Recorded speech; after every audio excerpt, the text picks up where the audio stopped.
In this industry overview presentation, I'd like to start by telling you about the Associate's degree in Architectural Technology.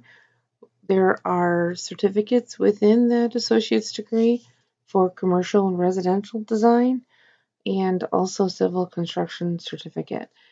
You will be able to learn enough in your first year to put together drawings for clients because in the classes we're always working with actual real clients that come in and talk to you, and you get a chance to see the whole process. You can work with projects and houses that are less than 3,500 square feet, which is a pretty big house, without being a licensed architect. So once you have the tools, you can start to let people know that you can put together those drawings. In the Design 1 class, you learn some of the basics like using a scale and a little bit of introduction of the history of architecture and construction, along with some of the things we'll be looking at in this video, like site analysis, site plan, blueprints, and ways of putting together the projects. And then in Design 2, you really dive into the residential design drawings and working with specific details with the client in order to pull permits and go through the process from beginning to end. Design 3 is more about commercial design, and Design 4 will give you the urban planning and start to work with pulling together your portfolio. Keep in mind that each one of these classes in any of these programs, we should always keep up with your portfolio and your experiences because you are gaining a lot of experiences while you're in school. In the sustainable design class, you will be preparing for the LEED Green Associates exam, which is a professional exam that you will be able to take while you're a student. And the digital graphics class and the interactive computer graphics class, the AutoCAD and the Revit classes, both have exams that you're preparing for that you can take on the Autodesk website. So building your portfolio, strengthening your credentials here to gain employment and transfer or transfer to university level. With an associate's degree in any one of these programs, you can maintain or secure employment. I've seen a lot of students do that, including myself after my first year of school, with the experience that you'll gain. In the construction management program, we do also offer classes that will help you to get your builder's license and your OSHA 30 safety certification. A lot of fun classes in all four of these directions. With recent transfer to universities strengthened so that you can finish most or all of these classes to transfer. So there are several different organizations that you can be active with, and some right as a part of your Macomb experience. So as we were saying, the LEED Green Associates exam will give you that credential that you can put on your business card. LEED standing for Leadership in Energy and Environmental Design is the most widely used green building rating system in the world. Buildings can be rated as well as professionals can get this certification. The U.S. Green Building Council, USGBC, is the organization that supports the LEED direction and helps us with the various tools. The American Institute of Architects, AIA, is a great way to connect with professionals as well as Macomb's newly formed American Institute of Architecture students, the AIAS.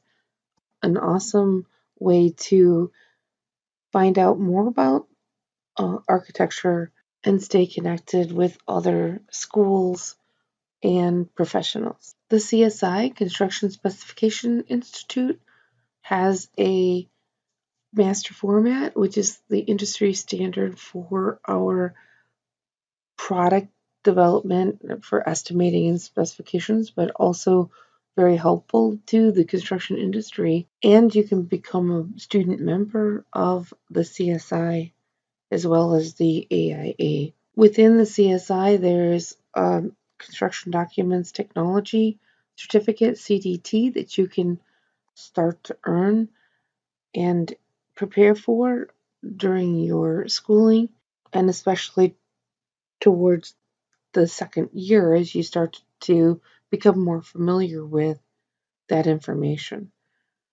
The AEC industry stands for and is an industry for architects, engineering, and construction. Just wanted to let you know that AEC is a term that's used for those industries, and the idea is for us to work more efficiently to achieve that common goal. When we talk about the design phases, there are several different names for these phases, but for the most part, we have the pre-design, where you collect all of the information that you need for the project.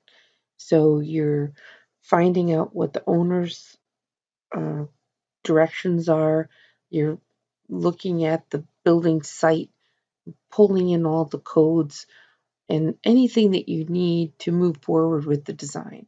It's very important that you do a thorough research on what is a part of that project, including those things and anything else, before you start to design, which would be phase two, this kind of sketching and exploring different concepts through schematic design.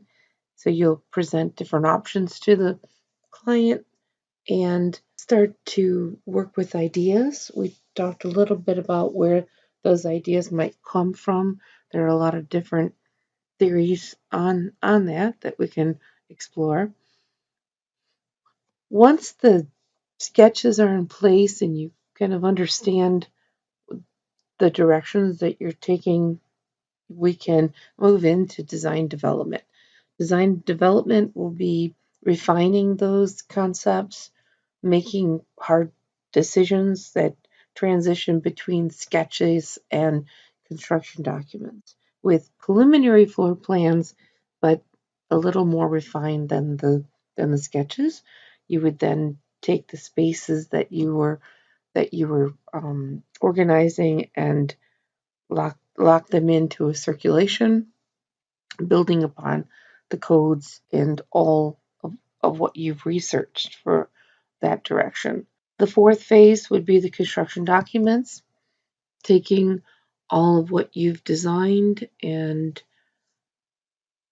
agreed upon with the owner and possible contractor also involved at the early stages, and anyone else in the design of the project, and preparing the technical drawings and possibly the project manual that becomes the details of the project. So you have two different things. You have the construction drawings and you have this project manual or book that might be used on bigger projects or projects that are a little bit more involved where you can't get everything on the drawings. And then as you go through the process, which is a part of one of the classes in your associate's degree, coming back to all of these different phases with more detail, you will then be ready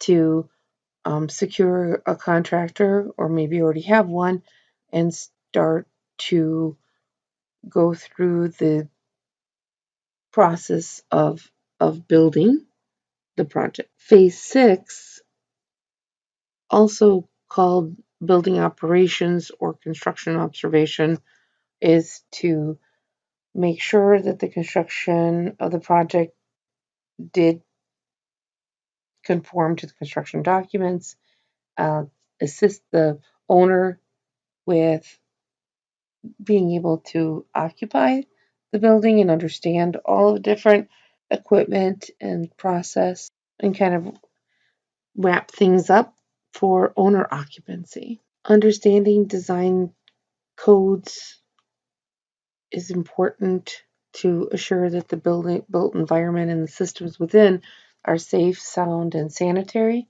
and the building users' health, safety, and welfare are protected. There are less codes to work with residential than commercial, but they're all very important for us to know and understand. These are some of the current code books, which are usually updated every 3 or 4 years. The Michigan Building Code is used for commercial design, residential here, and then plumbing, some rehabilitation codes for existing drawings, energy codes, and mechanical codes. There are several others, but these are the main ones you can get here at michigan.gov under LARA, which is the Department of Licensing and Regulatory Affairs.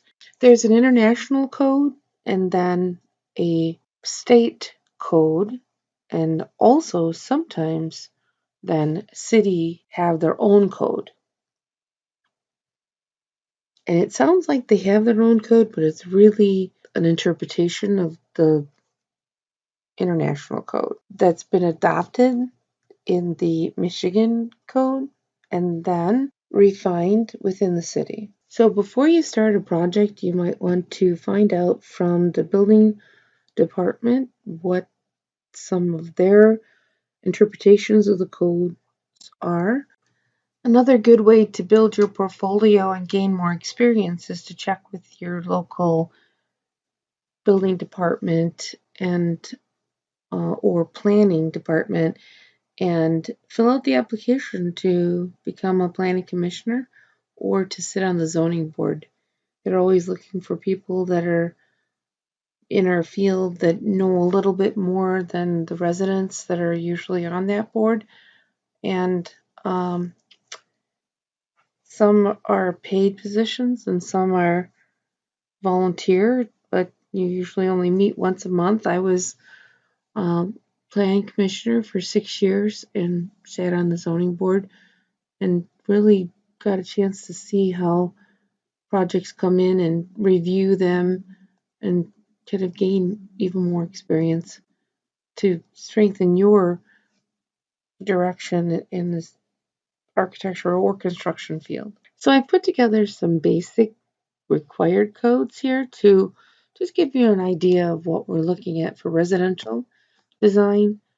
The required exit door shall be side hinged, and that door is not less than 3 feet in width and 6 foot 8 inches in height. And that's pretty typical for that one exit door. The other doors can be different sizes, but not less than 24 inches wide.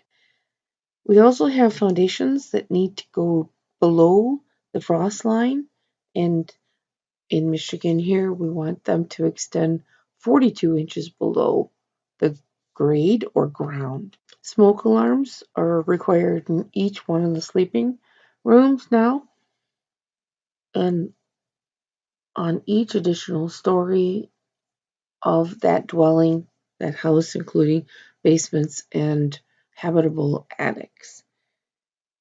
There's even a code for required glazing, which you might not have realized that a room a habitable room, like one that we're sleeping in and eating in and living in, needs to have windows or glazing not less than 8% of the floor area of that room.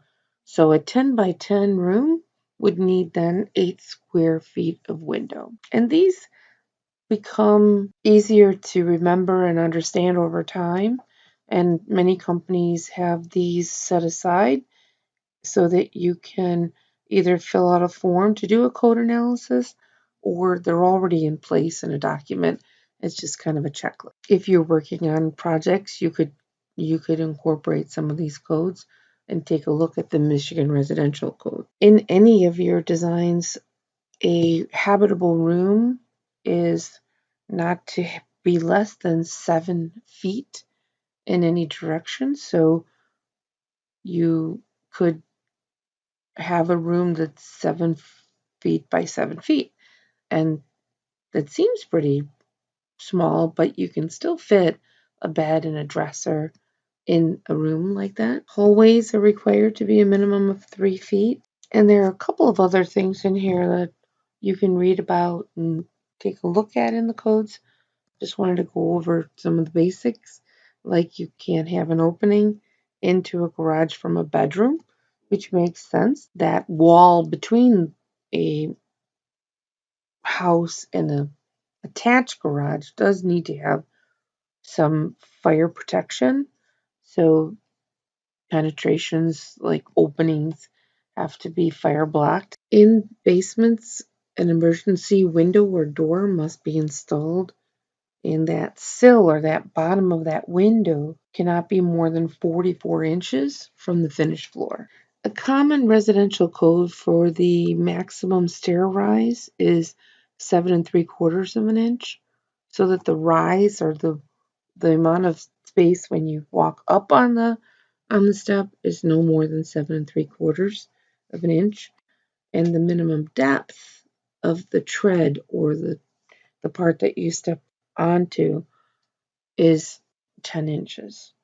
Also, we need to have a landing every 12 feet in vertical rise, and handrails are required on stairs exceeding 3 risers. Their height is between 34 and 36 inches, so normally we use 36-inch handrail height. The site analysis is important because you secure a site and you need to know everything about that site before you start designing. And so the site analysis is really graphics that help you to analyze things like the views and the sun angles and the noise, the winter winds and the summer breezes, and so many other things that we're going to be taking a look at, like vehicular access, where do people walk, where are the utilities, all of those things that you would need to explore. Every site has site setbacks from the property line. So this phantom line, the line with the 2 dashes there, becomes the property line, and there's a front setback, 2 side setbacks, and a rear setback. And that will give you kind of that buildable area. There's also a percentage of area within that buildable area so that someone can't build right out to the setbacks. If you look at the graphics here, we see a lot of arrows and notes. Sometimes we have a key that says what this kind of graphic is. So it becomes more of a sketch, but depends on who's putting it together. Just wanted to show you different variations of a site analysis here. Notes that explain what's going on in the site, and sometimes a scale is usually an inch equals 20 feet that goes along with the site plan, and a north arrow for sure on these type of plans.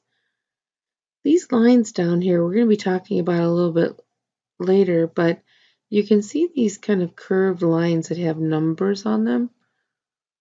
That's the elevation of the ground. So you can tell here that the ground is sloping up or towards the building, or sloping, down, because 98 is the high point here at the building, and then it's sloping down towards an elevation of 87. Each one of these lines, these contour lines, represents a different level of ground. Here's another way of establishing a site analysis. I've used this several times in class and in different offices that I've worked with, where you take an aerial photo and kind of gray it out and then add your graphics to it. So you want to really take a look at where the summer and the winter sun is and what the angle is. You want to be aware of all that sun that's coming in on the south side, any noise from the road and kind of directions that are happening on the site. And you can see the graphics are dynamic in some of these. Here's another example of the graphics that come with some of the visual representation of different views that are good views, bad views, high points and low points on the site. Sometimes they look a little bit more professional here if you're presenting the work in 3D or in aerial view. This one has a lot more to it because it's a bigger project, and so there are several plans for each one of the elements: traffic flow, existing green space, nighttime activity.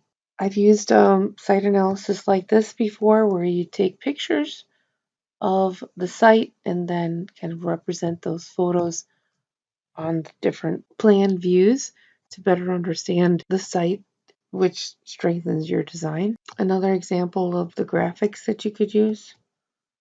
And then this is a project that I've had students work on in the past, where this site is proposed and all of these different requirements are a part of understanding what the buildable area is. So the setbacks you can see here are done graphically. There's an easement. An easement is not just for utilities, but it can also be access to a park. Like in this case, a person needs to be able to go onto this lot in order to get to the park, and that would be the easement here of 30 feet. There are various other codes and things that we need to know about, like the distance from a trunk of a tree for this project is 25 feet. We have these contour lines. You can see that the numbers go up from this bottom right corner to a high point. So it starts at 98 and goes up to 101. We have winter winds coming in from the northwest and the summer breeze, which makes a big choice. It helps to know where these things are because we might want to put some evergreens to block the winter winds or use deciduous trees that have less leaves in the front here to pull in the summer winds, and other things that help us understand the site itself. Any existing structures that are neighbors that might be casting shadows or blocking views. There is a lot of concern when you have lakefront property and someone building something that could block your view. There's special codes for that kind of construction. So before you design, it's a good idea to collect all the data and understand the site. The site plan shows here a more preliminary design working into construction documents, also called plot plans. These are two examples. One is hand drawn here, and the other one is computer drawn. These are the contour lines I was talking about that join at some point of equal ground elevations.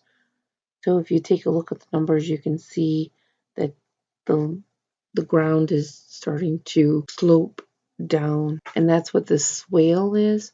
A swale is going to be a way to direct the water around the building. Looking at this site plan, there's a retaining wall, and all of this dirt that's coming along that same line is forming this kind of hill here. You can see that when contour lines are closer together, it's going to be steep. And when they're further apart, it's kind of a flatter land. Notice there's always a north arrow for your site plan and a finished floor elevation for the building itself. Floor plans usually are filled with information.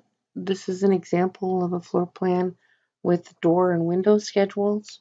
Some of you have seen this already, but if you really take a look, if you haven't seen one before, you don't usually show furniture at the construction stage. You might have furniture early on in the schematic design, but here we use templates or computer graphics to draw the water closet. That's another word for toilets. And the lavatories, which is another word for the sinks we have here at the tub. And this is kind of how a door swing looks.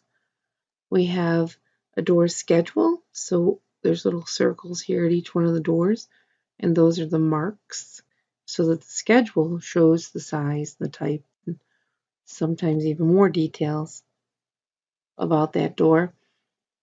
If it's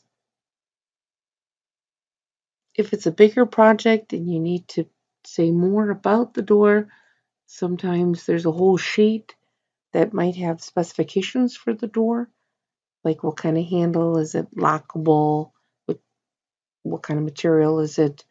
Those type of things are either on the drawing or they're in a book, that project manual that becomes the specifications for the project and included as part of the contracts with the drawings.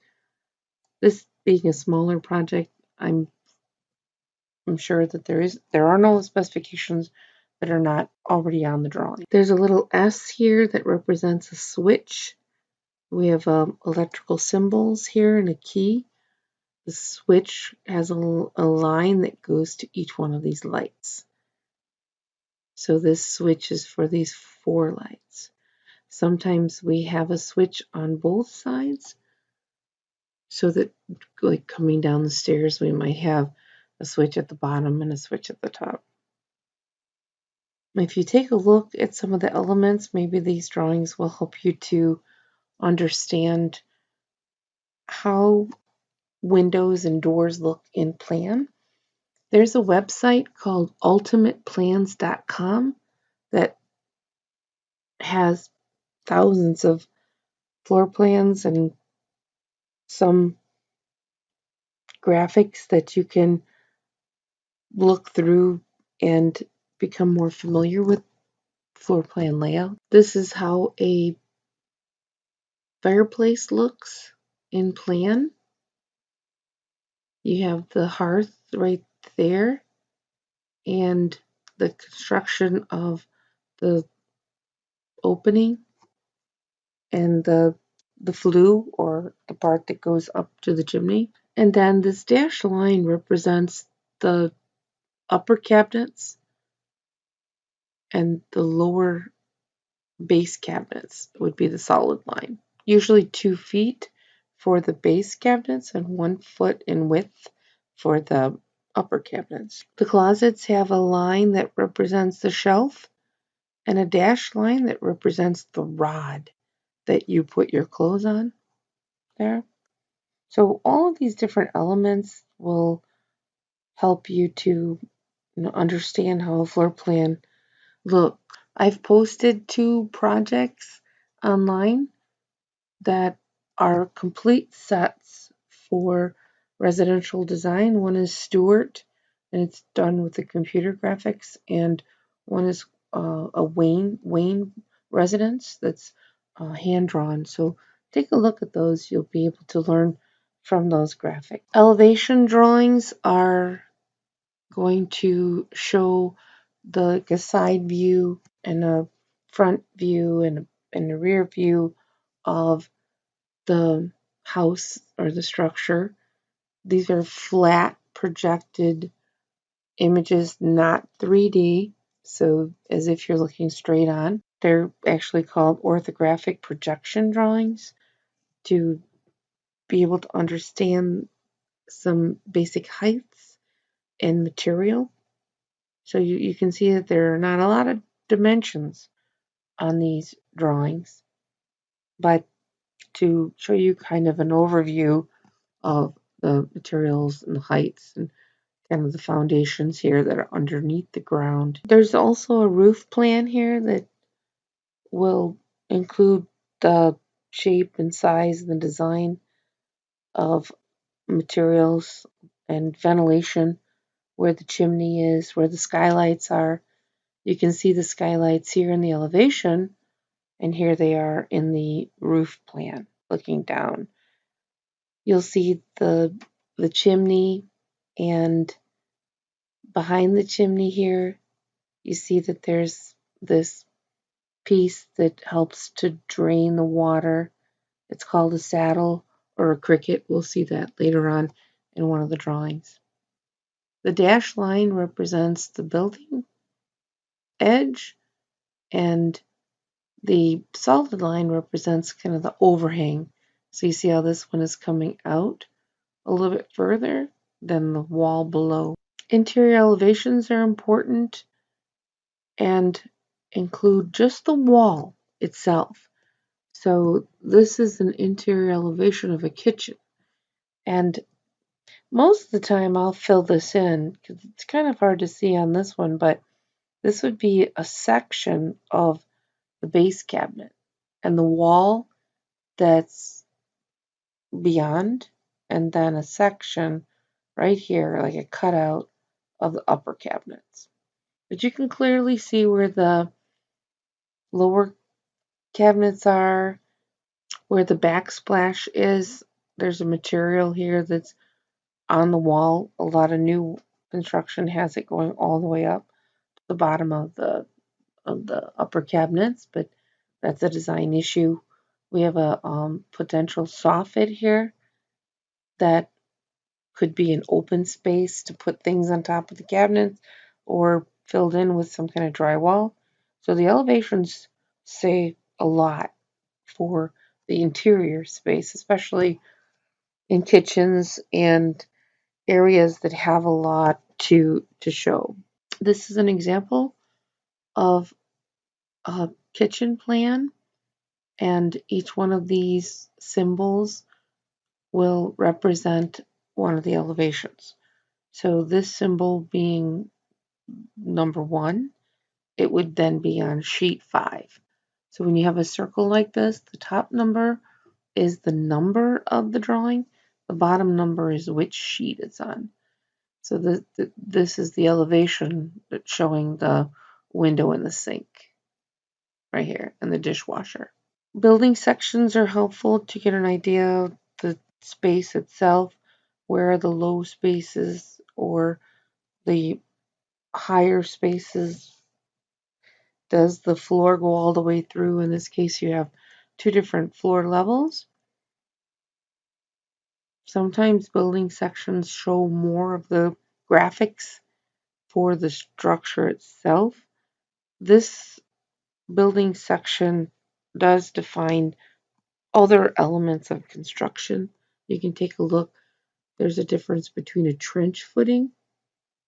See, the trench footing is just all one piece of concrete and usually on smaller projects, and then the spread footing, which has kind of this base or this footing that will help to spread the load from the foundation wall for basements and projects with bigger projects with multiple floors. Triangle, usually that is representing the rise and the run of the roof itself.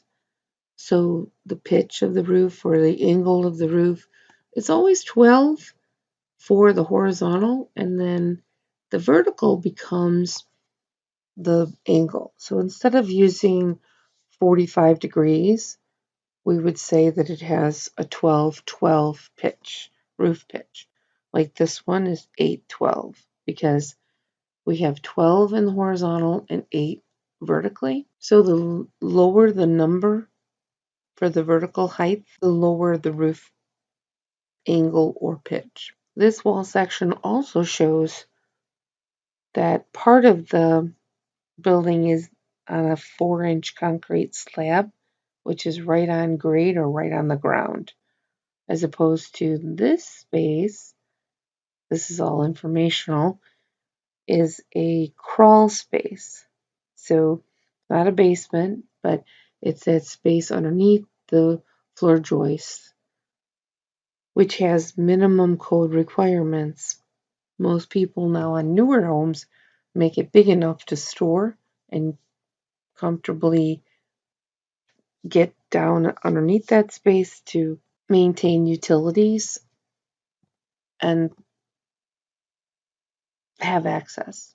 This drawing shows the basic house parts. We have some of it in section. It would be a good idea if you're just starting out, since this is an introduction class, to understand some of these terms like the fascia board, which is this board that is at the end of the roof rafters, the board that the gutter usually is secured to. We have headers right here that are that piece of board that secures structurally the opening. So this starts to show you the beginnings of some kind of section here where the foundation is cut out. You can see the footing, you can see the drain tile. And this drawing shows you 3 different wall sections that are more technical to represent how it's built. So this drawing on the left side shows a full basement, and the basement then has a 4-inch concrete slab there, a footing, and a foundation wall. The dashed line and these small little dots represent reinforcing bars that are actually in all 3 of these. Taking a look at the footings, the reinforcing bars in the concrete help the concrete under tension, because concrete is great in compression when it's pushed together, but when it pulls apart, it is not as strong. So we put the reinforcing or steel bars in there to pick up the part of the concrete that's pulling away or in tension. That's why you see these reinforcing bars at the bottom of the footing in all 3 of these drawings, because the ground is moving and from the freeze and thaw, so the reinforcing bars will help it to will so the reinforcing bars will strengthen it. So the first drawing has a basement. The second one here has a 4-inch concrete slab on grade or on the ground. You can see here that there's some kind of insulation that's underneath that, and a vapor barrier right here, 6 mil, so that it can stop the moisture from getting into the building. And then this wall section has a crawl space we talked about a little bit earlier. All 3 of the drawings you can see have insulation. They all have this pressure treated sill plate, which is usually a 2x6. This one looks like they've used a 2x8. It's that transition from the moist, wet kind of foundation and the dry wood structure here above. It's secure with an anchor bolt right here, and you can see that there's one in each one of these drawings. The anchor bolt will bolt the 2x6 sill plate to the foundation. Nowadays, there are straps that are used more often. Both anchor bolts and straps will secure the 2x6 typically pressure treated sill to the foundation. We have insulation pretty much everywhere now to stay with the energy efficiency ratings. We have it in the floor here, and that's what this kind of curved graphics represents, in the floor, in the wall, and in the ceiling. Each one of these actually has a soffit or a closed space here underneath the roof rafters. There's so many different configurations here, but all three of these have this continuous vent that lets air come up into the attic space. And the fascia board that's at the end right here of the roof rafters we saw in the drawing earlier, along with the roof pitch, which this one is 612. This might be something worth sketching for your portfolio, one of these or all three of them, to strengthen your knowledge of some of the building components. Perspective drawing will help us to see the building in 3D, especially when you're hand drawing it. We do have a lot of 3D software programs that will quickly create a perspective drawing. But here we have a plan oblique.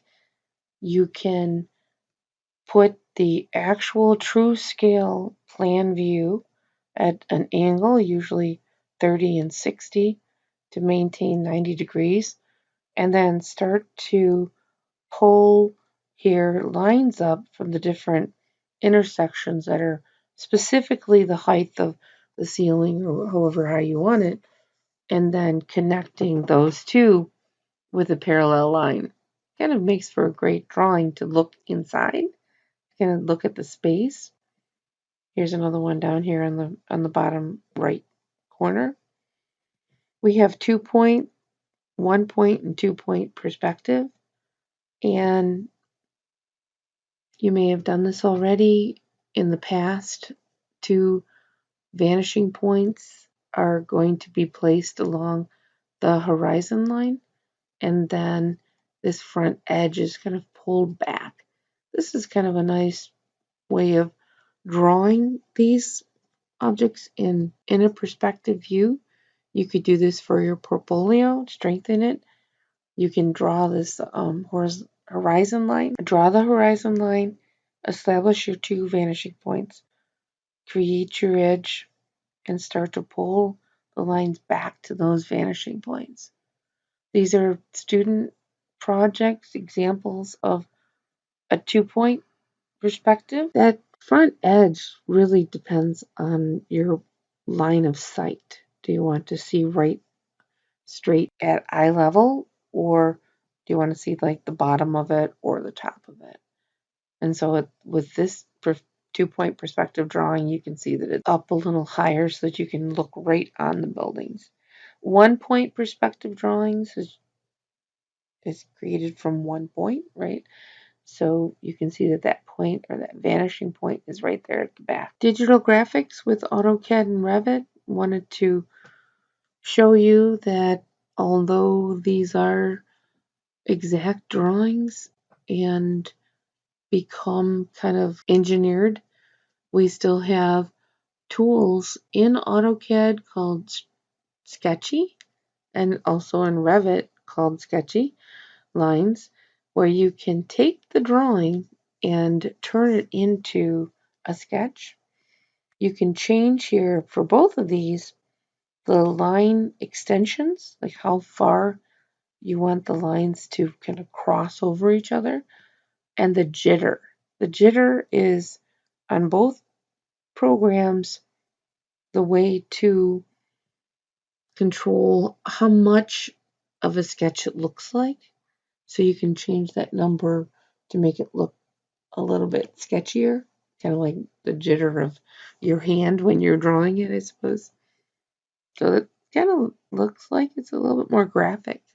And even this Revit drawing starts to have kind of a little bit of a sketch to it. It's important to keep up with any projects that you work with for your portfolio. Harold Linton has pulled together several I think, awesome portfolio design books, this one being one of them, kind of showing you how to put together your portfolio designs as different options. There are also several websites like this one, blurb.com. You can do a search for architecture portfolios and open up those portfolios and kind of click into them to turn the pages. Here's an example of one that I looked up. There's several there where you can go through the different pages showing your artwork, showing your projects, your sketches. You will look at urban design in Design 4 class. If as I go through this, you can see all the different projects that are in this portfolio, including any art projects like sketches that you might be doing, like some of the sketches that we did in this class would be in your portfolio as a part of understanding scale. So take a look at those. You can even just do a general search for architecture portfolio and take a look at some of the pages. Sometimes graphics are pulled across the binding of your portfolio, but most of the time there's some consistency, something that kind of pulls it all together. So the thing about portfolios is that it doesn't have to just be the end result. Most want to see your process. So any sketches that you create, don't throw them out. In fact, scan them so that you can make them a part of the process and not just the end result.